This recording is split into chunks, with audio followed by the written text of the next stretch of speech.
Welcome to Innovate, presents Entrepreneurs in Tech. Today, we're delighted to have our guest, Dr. Husa Alangari, who is an assistant professor of instructional system technology and a consultant and also a speaker. Um, Dr. Husa, thank you for joining us today.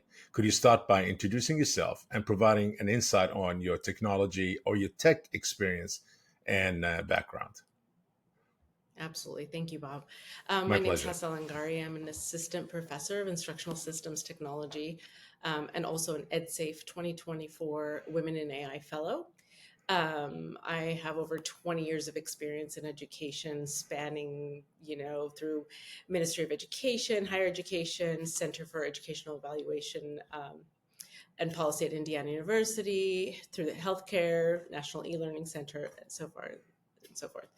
I have won a few awards, and whether it's outstanding leadership in education or, as a female leader within the Middle East and beyond.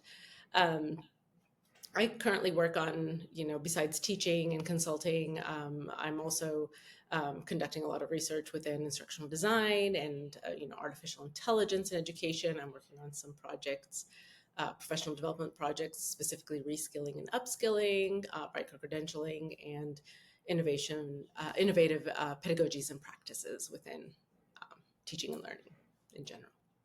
Is that all? That's a major list. Very modest of you. Few awards only. Very modest of you. Dr. Hussam, can you tell us about your journey in the field of instructional system technology and what inspired you to pursue that path or to pursue it? Sure. So I've always been fascinated with digital technology. Growing up, we had the Tetris and the Pac-Man, and it wasn't, and especially in the '90s, internet when it was introduced. So I had a very keen interest in digital technology, and when I went into education. Um, I always thought of how can we merge it, how can we use it, especially since I was teaching here in Saudi Arabia. Cultural contexts differ. So trying to understand how do we integrate digital technology within our cultural context in a way that still respects the boundaries, the cultural boundaries, etc., and allows us to really benefit from digital technologies. Back in high school, I took a few computer applications classes at the time. They weren't, computer science classes yet, but and it was just so interesting. Really, really allowed me or piqued my interest at the time. And so once I started teaching, I decided, what, where's the digital technology? This is 2001, 2002. Um, and I decided, I designed and implemented the very first computer assisted language learning program in all of Saudi public schools at the time. And once, had that experience itself, kind of, got me thinking into how can I really contribute and make an impact. So I went and I got my master's degree and my PhD in instructional systems technology from Indiana University. I minored in literacy, culture, and language education because I really wanted to understand how digital technology can be integrated in this particular cultural context. Um, so it's been quite the journey. It's been over 20 plus years of really trying to find the best ways to implement and to actually, when it comes to research and evidence, a lot of the research was Western based research, which does not necessarily translate into other cultural contexts. Correct. And so that's kind of where I've been, that really got me into the instructional systems technology field. So, yeah. Amazing. Can you share a memorable experience from your 20 years experience or career in education and technology that has significantly shaped your approach for teaching and research? So, I've always been, my students were always number one in my book. The learner has to be the one who's, they're the main audience, right? They're the main audience or output, if you will, if you're looking at it from a business sense. Um, so during my teaching career, I remember my students were always excited, to learn English, and they always wanted, they always asked me about my accent and, how can we talk like you? And, things like that, something that's pretty normal, for somebody who wants to learn another language to want to be fluent in that language, to become a native speaker. So, I would try all different activities and different types of learning contexts for them. And so one of the most memorable memories was during my PhD program at Indiana University. One of my former students that I taught in high school was defending her dissertation. She was getting her PhD in computer science, cybersecurity. And so she stood up that day and she said, my very first presentation in the English language was in Ms. Hussa's class, and today I'm defending my dissertation in front of her. And that, till this day, I still get goosebumps, because that's what I wanted. I wanted to make sure I made an impact on them so that they can better themselves, moving all the way to, going forward. And now it's always about how can I mentor others? How can I help others?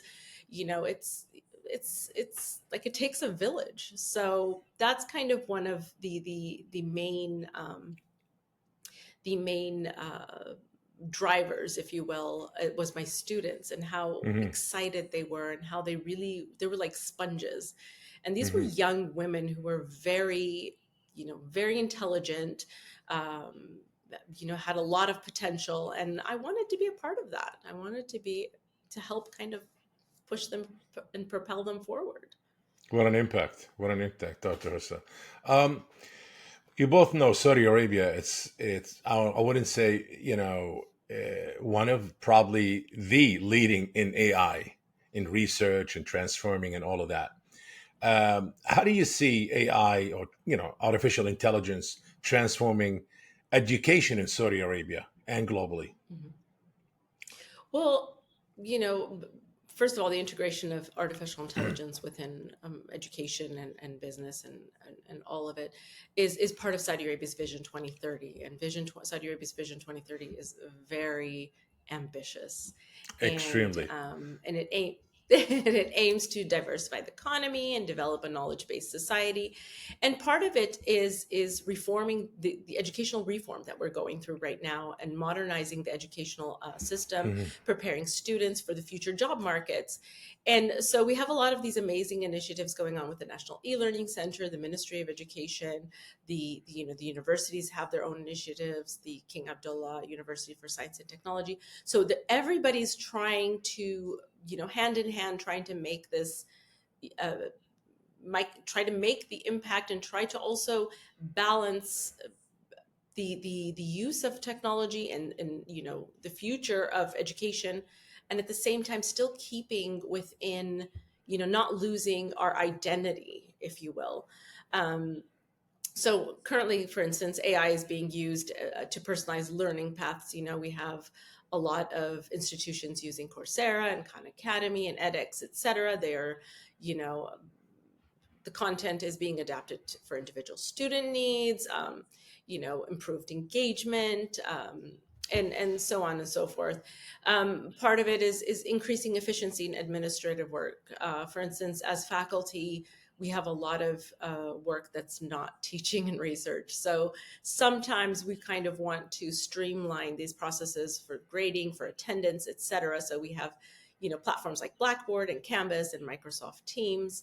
Um, and enhance accessibility. So, for instance, in language learning, a lot of students are using speech recognition platforms or apps to help students. Babbel, Duolingo, sorry, and Read Speaker, for instance, for text to speech. Because sometimes for English language learners, it's more difficult for them to figure out how to pronounce something. Where if they have something that's automated that can read for them, they can just repeat. And there's a lot of amazing work being done by the Saudi Data and AI Authority. they have an excellent program with Hmm. Google Cloud. It's called the Elevate program, and it aims to address the gender gap in the field of AI. They're currently actually training 1,000 women from 28 countries in AI. So there is a huge support, not just within the education, but also logistically and financially, and just making sure that that gap between education and the workforce is smaller, and it's we bridge that gap in order to really um, move forward and to really see the future of education within Saudi Arabia and beyond as well. So You mentioned something. You said the AI authorities or authority. yes, That's in Saudi yes, Arabia, correct? absolutely, yes. Is that a new, a new, how should I say, a new department in the government, or is it within the? It Uh, is relatively new. uh-huh. So we have a lot of authorities that are actually not, they're semi-government, they're not government. Hmm. And they work with all institutions, whether educational, whether business, whether healthcare. And, you know, the introduction of AI, AI has been around for what, 40, 50 years. It's nothing, it's not Yes, new, correct. but, with the emergence of Chat GPT, there's been a huge push for trying to understand. There's a lot going on in regards to computer science education to make sure that students in the public schools are able to, and private schools as well. But I'm only speaking about the public schools right now because education in Saudi is free. So to be able to educate like 500,000 students and to be able to make sure everybody is at the level of where they need to be in regards to skills and competencies, it's a huge task. It's a huge task, Hmm. and it takes a village, like they say. Absolutely. But I mean, Saudi Arabia is on the forefront when it comes to AI advancement, education right now, women in tech and women in leadership. Absolutely. Um, you've been recognized in your modest words, for fewer words only. Some of them, or one of them is the top 15 women leader in Middle East award. How does such accolades and such award influence your personal goals? So these awards, it's great to be recognized, for one. I mean, Yes. absolutely great. And they're both an honor and a motivator for me. It just keeps me going, and being recognized kind of, okay, I'm doing something right. Yes. Maybe let's continue. Let's see where we can push these boundaries. Um, and so being able also to amplify my voice and to advocate for other women and the role that women play within Saudi Arabia and beyond, has been very important, especially in digital technology and STEM. And so being able to also, it allows me to mentor and support. So I get a lot of young women reaching out to me and saying, can we have a little chat? I enjoy your work, I'd like to do something similar, or in my work, I have some issues, can we just have a chat? And I always welcome that, because in the end, you're going to have to, there's going to be some type of succession eventually. I'm not going to be around forever, I'm going to retire eventually. So being able to empower these young women and to skill them in a way, give them these skills that they really need, whether they're soft skills, whether they're technical skills, whatever it may be, is very important. And getting recognized every once in a while is really nice. So And you're also part of Women in AI Fellow. And I don't know if I pronounced it right. It's Safe AI Alliance. Am I mhm. correct? Or, okay, if I Yes. mispronounced it, please correct No, me. you're Uh, what are some of the exciting development or project you're currently working on or so involved in? okay, so as a fellow, I've been involved in a few webinars and projects here and there, Yeah. sharing my knowledge on ethical and safe AI use in education. Hmm. Um, So one of these was a webinar on merging AI with instructional design, for instance, and understanding how to design instruction in certain for AI, but in certain cultural contexts. So it's either, we are addressing ethical concerns or ensuring quality and accuracy or integrating it with traditional methods. I'm a firm believer in that there's still some parts of traditional education that still need to be around. It's students still need to be able to write, cursive or whatever it may be. But, you know, so a lot of it has been about ethical concerns. I've talked a lot about ethical concerns, and we've been, kind of involved in some. Um, we're currently building some projects around Hmm. ensuring the quality of AI as well. Um, AI driven content, and integrating it with teaching and learning. Um, that's another really important aspect that we're doing. We're currently planning with the university and other, uh, fellows to also, for professional development, for research, Hmm. collaborating globally on this. And so it has allowed me to speak, for instance, this year at Leap 24, one of the largest tech Yes. conferences in the region. Yes, I indeed. Yeah. gave a speech on, the ed tech revolution, bridging gaps and breaking barriers, and, women in technology in Saudi Arabia, et cetera. So it's allowing this, giving me a voice, but also allowing for a lot of the collaboration to happen within the field of AI in education. So. How do you envision professional development in micro credentials evolving in the next decade? So it's going to be more personalized and accessible, and already we can see that with whatever platforms are out there. I think reskilling, upskilling, and cross skilling are very important. Educators and professionals, because it's not just within the educational system, it's also training and development and learning and development and corporate and healthcare sectors, etc. So it's a very rapidly changing job market, and there's an emphasis on lifelong learning and continuous skill development. So a long time ago, people would think that, okay, I got my degree, I'm done. I have my master's or my PhD or whatever it may be. But t- you know, the digital technology, within education and beyond, is continuously developing, and so we need to continuously understand and learn. So whatever skills, for instance, that I may not know, whether it's in the field of AI, it could be technical, it could be non-technical, whatever it may be, soft skills, I always strive to learn. So that is kind of where we're at. Lifelong learning, continuous skill development, to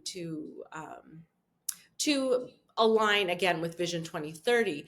And there are currently many programs right now here within Saudi Arabia, such as the Human Capability Development Program, that aims to empower the citizens here and elevate the global competitiveness. And this is very important. Because as Saudi Arabia heads towards the future, we want to make sure that all citizens are well equipped with the skills and knowledge necessary um, to do so. So right now we have new initiatives, for instance, in tourism, arts, sports, gaming industry. We have the e-gaming currently coming up, a lot of projects. So I see Saudi Arabia as being well positioned for being a leader in the future, in education, tourism, business, etc. And just in the last 5 years alone, I mean, the progress has been absolutely astronomical. Tremendous. I mean, I want to talk about this in a second. I want to really, you know what? Why not? We'll talk about it now, actually.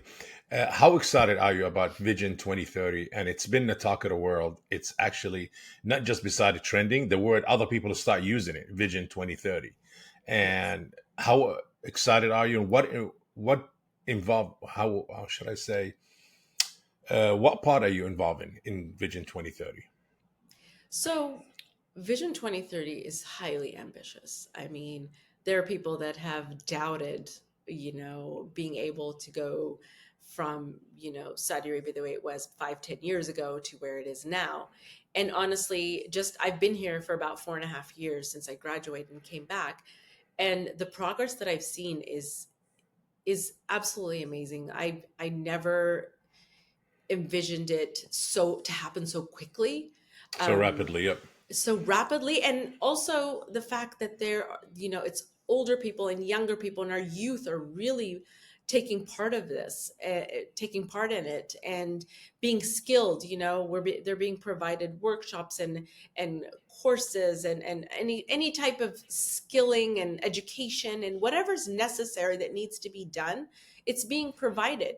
So you see this new generation of young, highly skilled young men and women who are future leaders, and it just makes my heart happy. I mean, I'm really excited for the future, and especially as a woman. And there's a huge increase in female leadership, and Yes. um, positioning us females to become leaders within the country and globally has just been amazing, to say the least.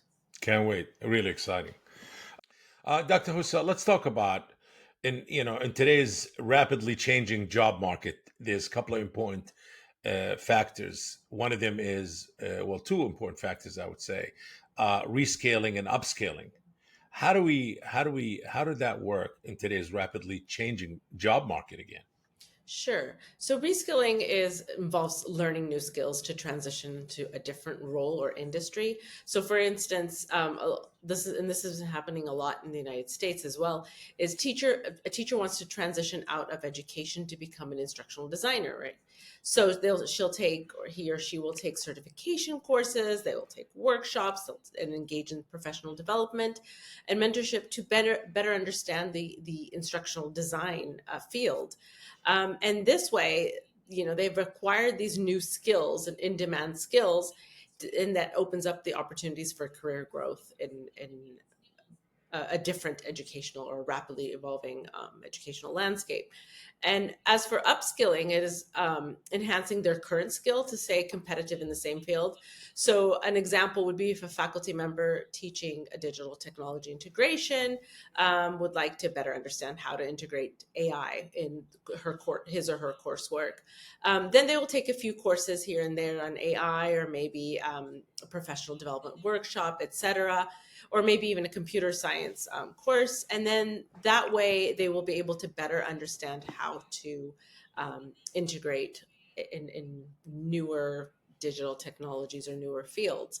So that would be upskilling. And another type of skilling that is not often talked about is cross skilling. And this happens usually when organizations, they want to train their employees to be able to have multiple Mm, job functions or skill sets. Not a lot of people like this, but it is what it is. So, for instance, a math teacher that understands the importance of computer science and education, and so she learns, coding and programming. This actually happened here, where a lot of the teachers in the K through 12 sector, math teachers and other subjects, would learn about coding and programming, and then they would teach computer science courses. So they'd be teaching sometimes both. So that's kind of where mhm. all of this falls, and depending on industry demand and technological advancements, this way it ensures a more sustainable kind of employability or career growth, if you will. Dr. Husa, how do you balance your role as an academic consultant, speaker, and leader, and also how should I say, influencer for a lot of the upcoming generations in Saudi Arabia, young women and men? And what strategies do you use to stay motivated and proactive? So a lot of it has to do with effective time management and prioritization. I'm sure everybody hears this all the time, and I admit it is not easy. Sometimes it's absolutely overwhelming. I'm a mother of three, and so at times, work takes a lot of my time. Um, but if I keep a semi-structured schedule, where I have some time for research and have my time for webinars or whatever it may be that I'm doing outside of it for speaking or consulting. And also, I have to stay motivated sometimes. So sometimes there's a little bit, I practice self care. for my own energy. There are days when I just, so I avoid burnout. I will just go sit in a nice cold room and just either, breathe and try to read something that has nothing to do with digital technology. And but I'm always going. Like, I can't rest. Like, I'm always thinking of what's next. What do we need to do? Where do we need to go? So that takes up a lot Hmm. of my mind. I guess I have a lot of cognitive overload, if you will, sometimes. But I'm very motivated. So I think that's very helpful in keeping me um, up to date, keeping me on track, on top of things. And there are times that I've failed. There are times that I just couldn't make a deadline, or couldn't present a webinar at a certain time, or whatever it may be. And that's fine, because I always teach my students that you learn from failing. So Correct. you can't go through 20 something years of professional experience without having some failures here and there. So Absolutely. Doctor, so what advice you would give educators who's looking to implement or integrate innovative learning methods into their classrooms? So I'd always advise them to start small and keep learning. Hmm. You don't have to go for a major degree that takes 6 months or a year, right? You can take, some small courses, short courses, micro learning type of courses. First of all, embrace the technology that enhances learning. So always keep learners' needs at the forefront. This is very important. And the learner is all of us. It is not just the student, it's the teacher, the parent, the whole ecosystem itself. And don't use digital technology just to say, hey, I use this technology. Use it with a purpose. There has to be a reason. We're not using digital technology just to say, oh, we use this. There needs to be a purpose. It's the medium where knowledge is going to be transferred, right?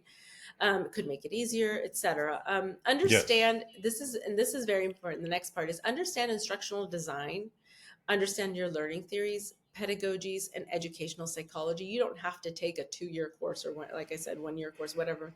Do understand these, read up on them. Take a micro learning course. You don't need a degree. You just need to understand, read about it, speak to other educators, professional learning communities are very important, or sometimes I call them communities of practice. This is where a lot of the knowledge gets transferred between teachers and educators in general. Um, Engage in continuous professional development. Don't let anything stop you. Collaborate with your peers on, sharing best practices and exchanging ideas, and engage the stakeholders. I mean, this is very important, is engaging the stakeholders within the educational ecosystem. You've got the parents, the students, the teachers, the administrators, the ministries, the community, the private sector. So really engage the whole system. And most importantly, foster a growth mindset. If you have a growth mindset, you're pretty good to go, and be open to experimentation and feedback. Sometimes people see feedback as criticism when it's not. It's more of, okay, well, what can I do better?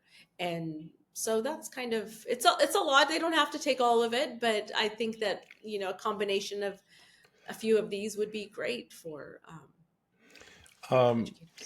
Another advice, what would you advise, for our listeners and viewers? Obviously, our show is global, but a lot of the young women in Saudi Arabia probably will watch this interview, and they're going to be inspired by your path, by your journey so far, the way you carved your own path into technology and learning. And what if some of these young women and men watch it and they're going to be extremely inspired and say, like, you know what, we do want to take the same path that Dr. Husa take?